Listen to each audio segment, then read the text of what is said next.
coopération allemande est fière de soutenir le développement du PACAN à travers un financement sous forme de dons de 16 millions d'euros, soit environ 10 milliards de francs CFA. Cette subvention a été utilisée pour le développement de produits d'assurance PACAN ainsi que pour la subvention des primes d'assurance pour la phase pilote.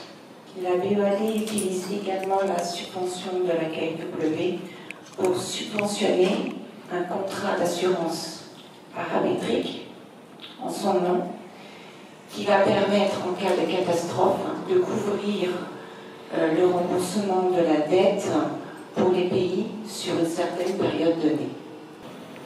Tel que vous avez présenté le reportage, il y a des agents qui travaillent, qui envoient directement les rapports à la BOAD.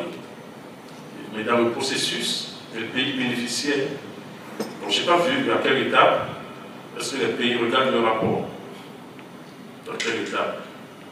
Et en plus de ça, le modèle fonctionne sur de la data.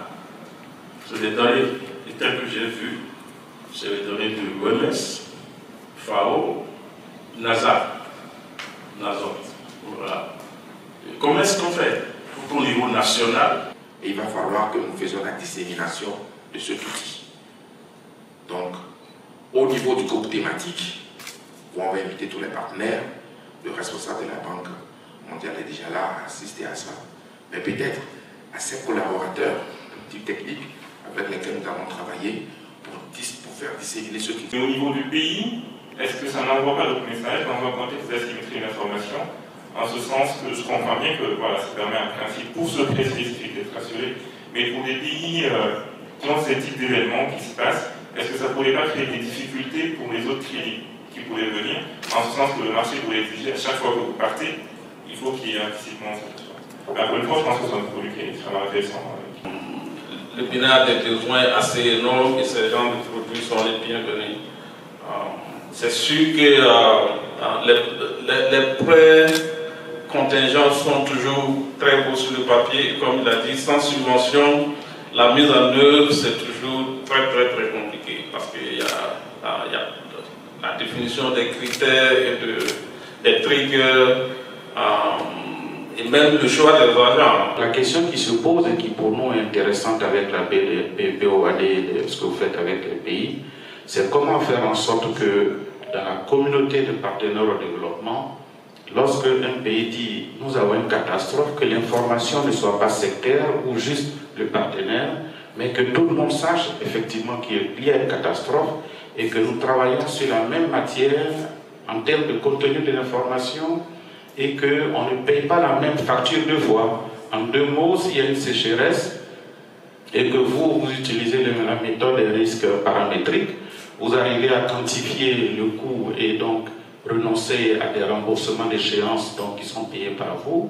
Mais il ne faut pas que la même chose, on reçoit à la Banque mondiale une requête pour dire nous allons déclencher le cas idiot pour payer la même chose. Donc c'est comme on paye pour le même dégât deux fois. Les autorités béninoises étaient bien présentes par un représentant du ministère de l'économie et des finances, à savoir le directeur général de la gestion de la dette, la CAGD, et également nous avions des représentants de tous les ministères sectoriels qui justement travaillent de près sur ces questions d'aléas climatiques, le ministère du cadre de vie bien entendu, le ministère de la santé, et vous aviez également le ministère de l'agriculture. Donc ces trois ministères sectoriels étaient représentés et effectivement ils ont accueilli avec beaucoup d'intérêt ce projet qui leur avait été quand même déjà présenté, puisque nous avons quand même fait l'exercice de pouvoir présenter d'ores et déjà ce produit dans le cadre d'une phase pilote. Et il s'agit aujourd'hui, au travers de cet événement que nous avons organisé, de rendre cette phase un peu plus large, de l'élargir à tous les pays de l'UEMOA. Donc je crois que globalement, l'accueil a été favorable et nous allons donc travailler à ce que ce produit, ce projet PACAN puisse effectivement bénéficier à tous nos États membres. Nous espérons que ce projet servira de catalyseur pour l'expansion des solutions financières similaires à travers la région.